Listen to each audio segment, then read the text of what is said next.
Amém? Amém. Abra sua Bíblia comigo em Salmo 121. Estaremos a leitura de dois textos nessa noite. Salmo 121. Vou pedir para o tecladista me acompanhar, porque eu nunca prego sozinho. Sempre prego com tecladista.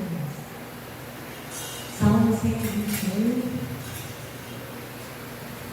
Nós vamos ler o verso 1 e 2. No próximo texto está o João. Amém?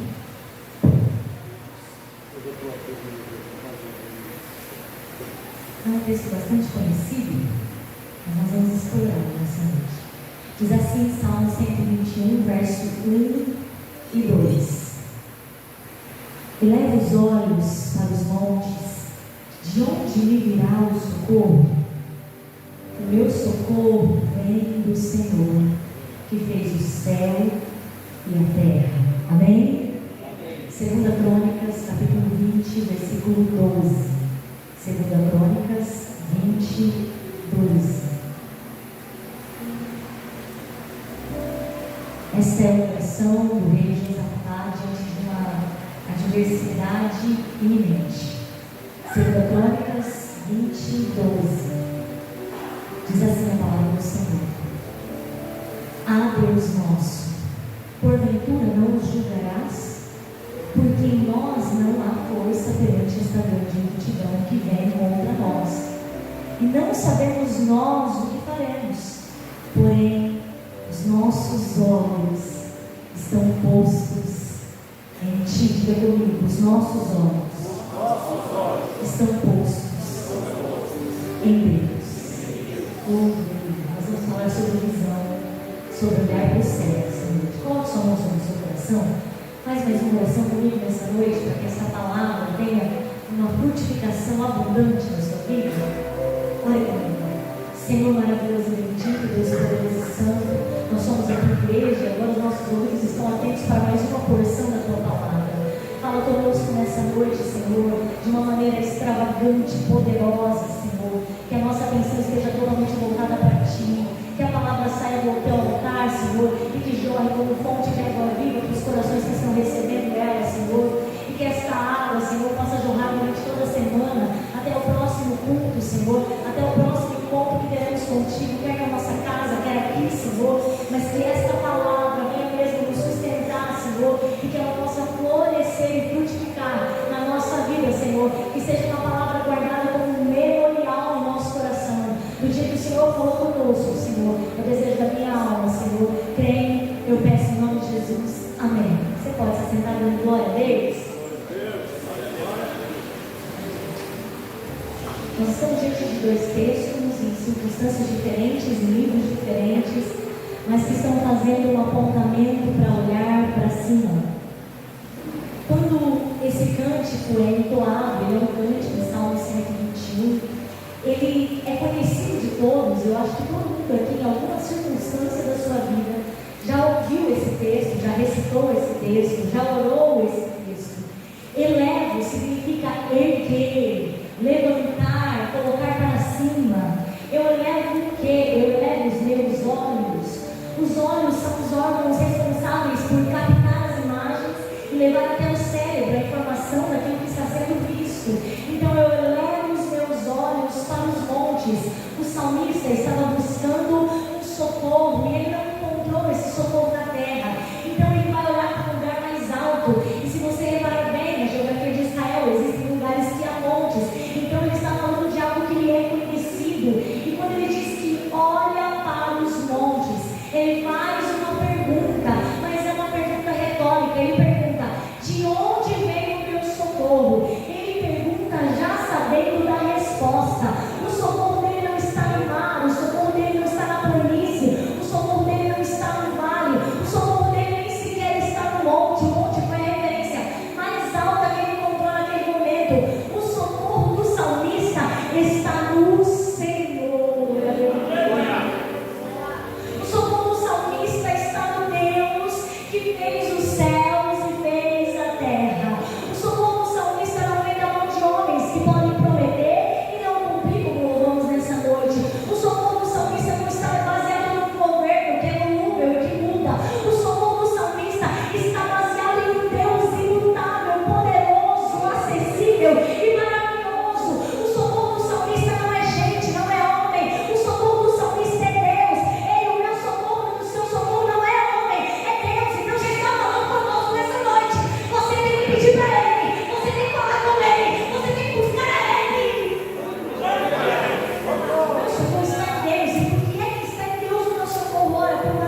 estava ensinando a gente? Ele estava ensinando os crentes a não olharem assim. Ele estava ensinando os crentes a olharem assim. Nós estamos procurando ajuda e auxílio ao nosso redor. Quando Deus está dizendo, ei, é para cima que se olha, é para lá que a gente olha. A gente não depende de homens, nós dependemos da mão do Senhor. Nós estamos como Neemias, a boa mão do Senhor estava sobre mim. Nós não precisamos dos homens, nós precisamos de Deus. Hoje nós vamos sair daqui olhando para cima. Amém? Você sabe que um rei precisou fazer o mesmo que os homens. Manter Josafá é uma história conhecidíssima. Mas nós vamos agora em Crônicas entender por que ele fez igualzinho os homens. Lá em 2 Crônicas você tem uma oração feita por Josafá no capítulo 20. Eu vou te contextualizar o que é que está acontecendo que fez Josafá ter que orar. A Bíblia vai dizer que Josafá servia ao Senhor, era temente a Deus. E vão se levantar 2 povos contra ele: os Moabitas e os Amonitas, os filhos de Amon.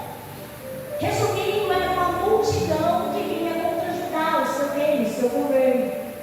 E a notícia chega até Josafá: Josafá, vem vindo coisa grande aí.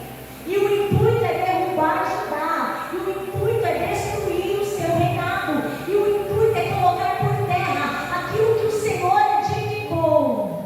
E aí Josafá teme. A Bíblia não diz que ele não temeu, a Bíblia revela o seu coração. E Josafá temeu, mas a Bíblia não diz que ele só temeu, a Bíblia diz que ele temeu e ele pôs-se a buscar a Deus.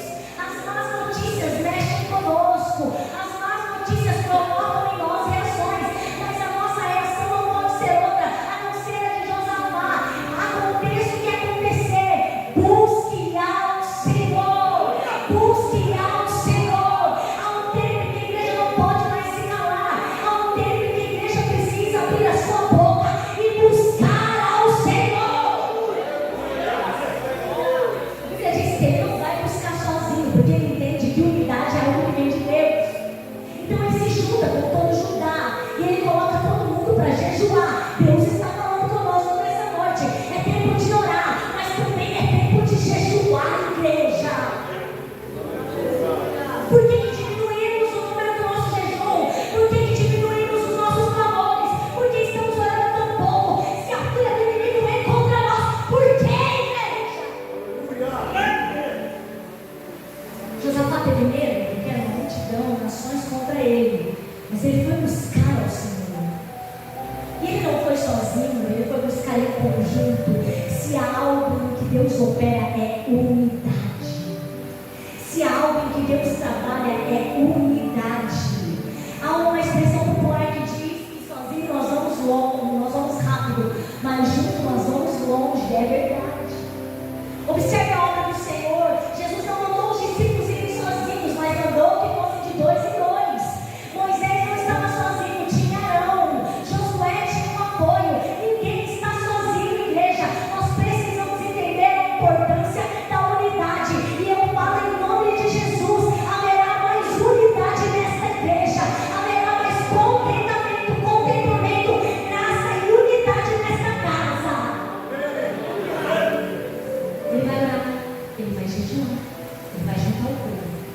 E aí ele se coloca diante do templo, na casa do Senhor, e ele vai fazer a oração mudar.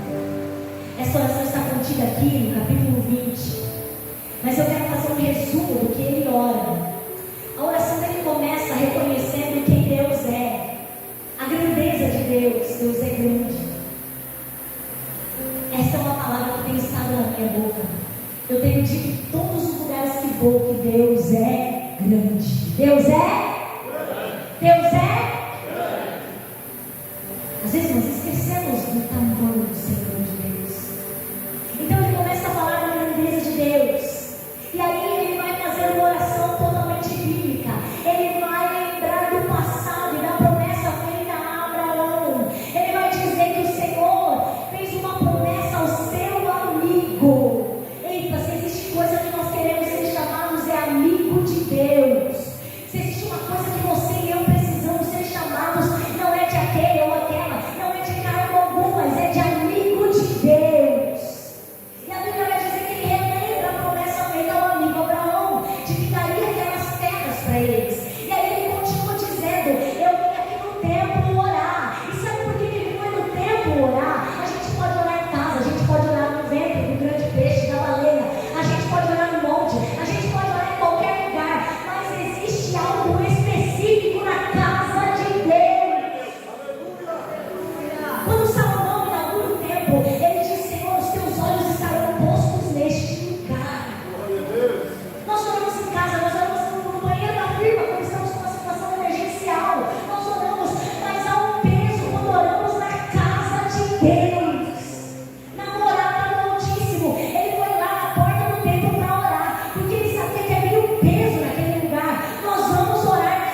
estariam atentos, o Senhor nos daria o que necessitávamos.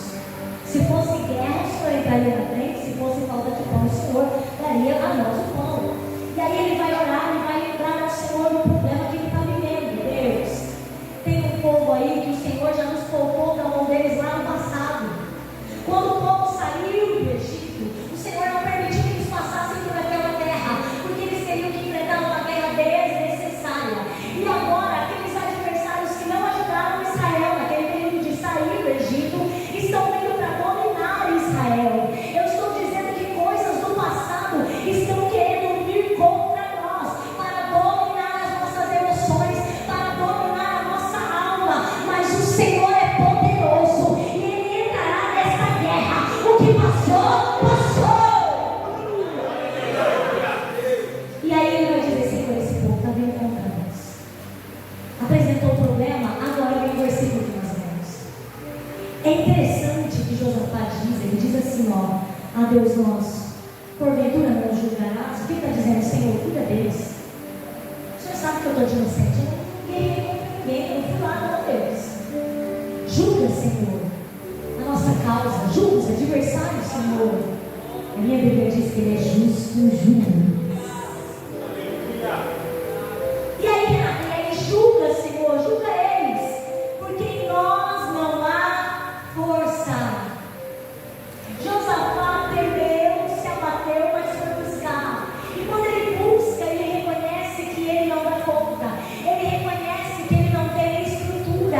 E eu me lembro de um salmo que diz: Senhor, o Senhor sabe a nossa estrutura. Lembra-se que somos pó. Josafá está olhando e dizendo: Deus, a gente não dá conta, mas nós sabemos quem pode. Eu não sei o que está acontecendo com você. Você não pode, mas o grande Deus pode. O grande Deus pode, igreja. Ele diz: nós não temos força, Senhor. Você imagina um rei diante de todos os seus súditos, diante dos homens de guerra, dizer isso? Poderia ser uma desmotivação aos outros. Mas você está reconhecendo que você não tem força, então não levou para a guerra. Foi o ato mais humilde que Josafá poderia ter. Não foi o ato de humilhar-se diante dos homens, mas foi o ato de humilhar-se diante da potente mão do Senhor.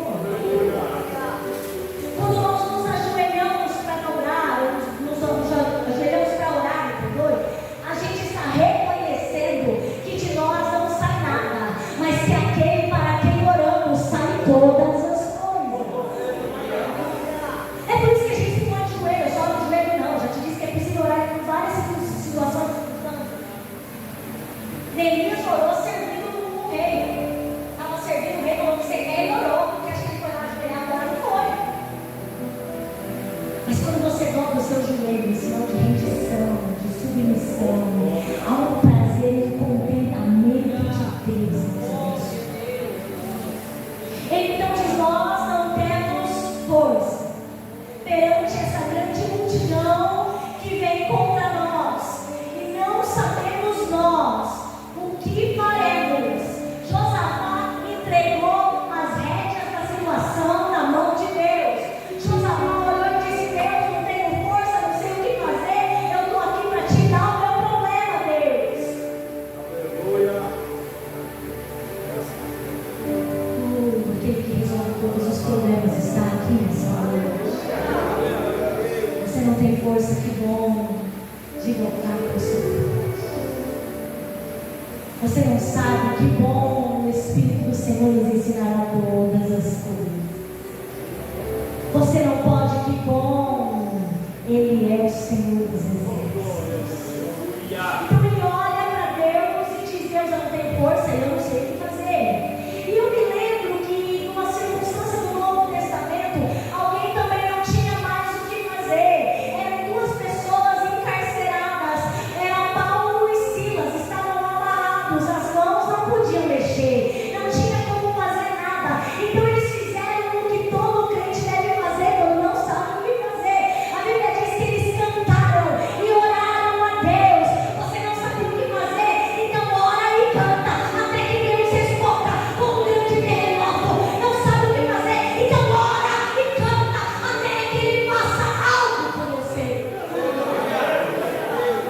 sei o que fazer. É como se ele dissesse: as nossas mãos não me podem. Nada, mas ele tinha armas de guerra. Mas era pouco diante de onde tiver que vir. E aí ele vai fazer algo que chamou a atenção do meu coração. Porém, os nossos olhos estão postos em ti. Sabe o que Josafá está fazendo? Ele está fazendo assim, ó. Até agora eu olhei a terra e eu falei da terra. Até agora eu vi a multidão e falei do problema. Agora eu paro de olhar para cá e vou olhar para lá, porque eu não sei o que fazer, mas tu sabes. Talvez até este ponto você estava só apresentando problemas para Deus. Talvez até este ponto você estava só elencando as dificuldades. Senhor, eu já fiz isso. E Deus está te dizendo agora: para de fazer tudo isso, porque você já apresentou um problema. Mas coloca os seus olhos no alto, coloca os seus olhos no céu. Sabe por quê? Porque a Bíblia não diz que o trono do Senhor está no mar. A Bíblia também não diz que o trono do Senhor está na terra. A Bíblia diz que o seu trono está nos céus. Oh, aleluia! E o seu cetro enche o lugar. E os anjos glorificam o seu nome. O seu socorro vem de lá.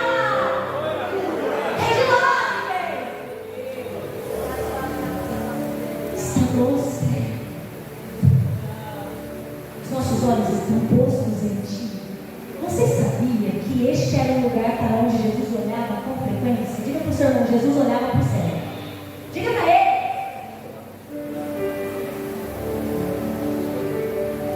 Qual é o nosso exemplo maior? É Jesus. Com ele nós aprendemos que a oração é necessária. Com ele nós aprendemos a jejuar. Com ele nós aprendemos os mandamentos. Com ele nós aprendemos a amar o nosso próximo. Com ele nós aprendemos o valor da obediência. Com ele nós aprendemos tudo. Jesus é o centro do nosso exemplo. Ele é quem exemplifica a vida cristã para nós. Sim ou não, igreja? Tanto que o termo cristão vem de Cristo. Significa pequenos cristos ou representantes de Cristo na terra. Então, se Jesus olhava para o céu, isso quer dizer que eu também preciso olhar para o céu.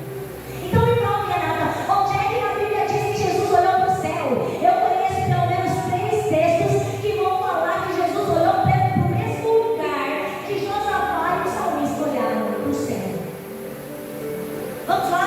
Quantos estão comigo? Diga amém. Jesus olhou para o céu em Marcos capítulo 6, versículo 41. Jesus olhou para o céu. A Bíblia vai dizer que havia uma grande multidão. Os discípulos mandaram Jesus mandar o povo embora, porque já é hora de comer, já era tarde. Jesus vai dizer: não, nós vamos alimentar esse povo aí, minha gente. O que vocês querem? E aí chega o André, um menino, um rapaz, um jovem, não sei a idade dele. Ele tinha 5 pães e 2 peixes. E aí ele vai entregar na mão de Jesus os 5 pães e os 2 peixes para uma multidão que sentada era muito grande. E a Bíblia diz que Jesus olhou para o céu. Ele pegou aquilo que tinha na terra, olhou para o céu, abençoou e entregou. Você está entendendo? Você pega as condições da terra, olha para o céu, abençoa, e Deus vai fazer um milagre. Deus vai entrar com providência. Deus vai pegar o que está na sua mão, porque você olhou para Ele. Você entendeu? No céu tem provisão, no céu tem multiplicação, no céu Deus está agindo para fazer coisas na terra. Jesus olha para o céu, parte, e vai sobrar 12 cisnes. Mãe Renata, está faltando, e eu estou te dizendo que chegará um tempo em que sobejará.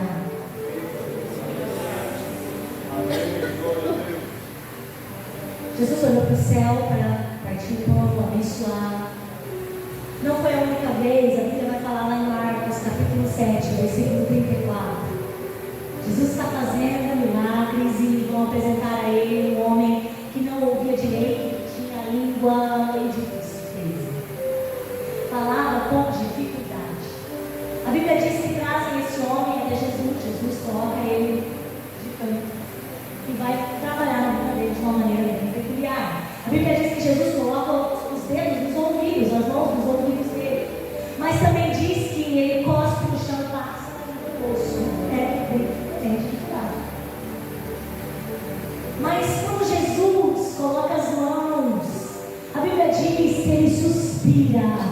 e olhando para o céu, disse: Efa. Sabe o que significa Efatá? Abre-te. No céu tem porta aberta. No céu tem porta aberta.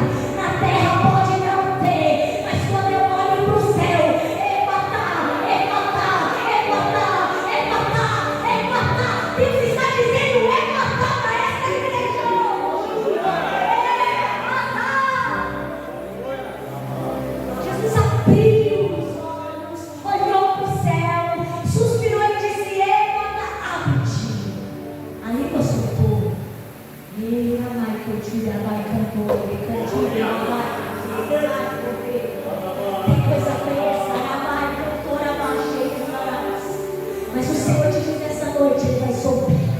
Ele vai soltar o que estava enrolado, o que estava preso, o que estava preso no Efatá. É a palavra para alguém nesta noite.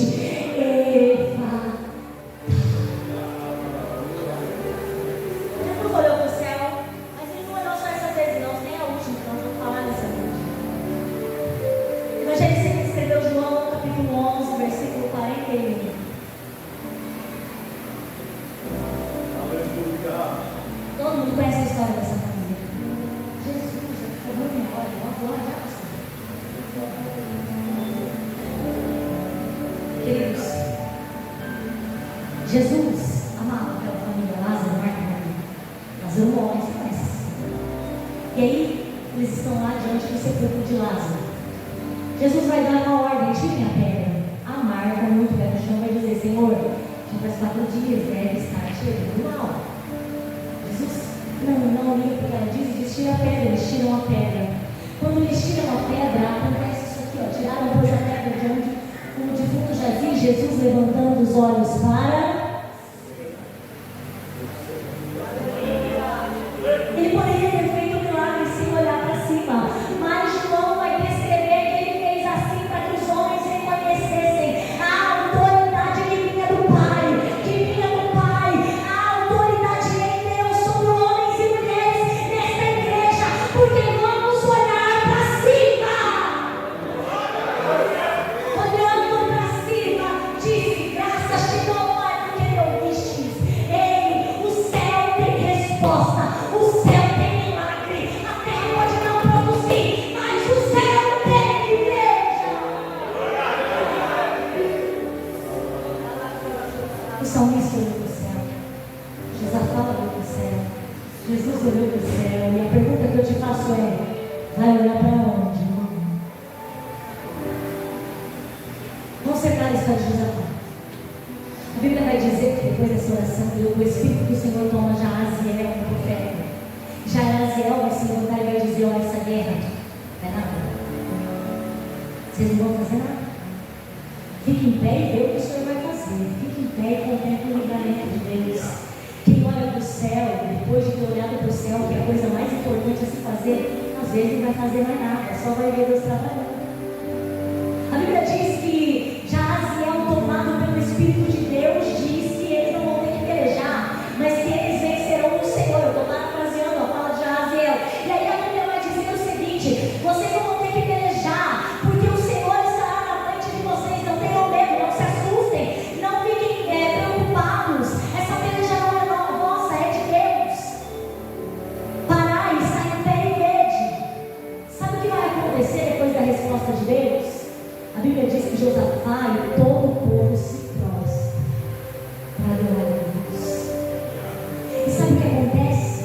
Os levitas vão cantar com voz tão alta de júbilo. Haverá cânticos de alegria neste lugar. Haverá cânticos de alegria neste lugar. Porque vocês olharão para o céu e o Senhor pelejará por vós. Haverá cânticos de alegria neste lugar. A Bíblia vai dizer que eles se levantam com voz bem alta e louvam ao Senhor. Aí de manhã Josafá toma a frente e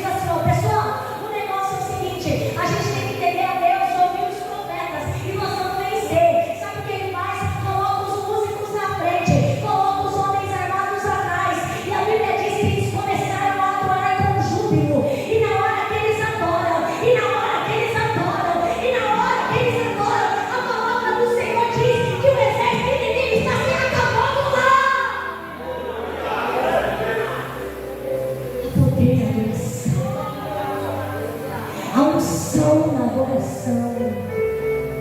Eu repreendo contra este conjunto toda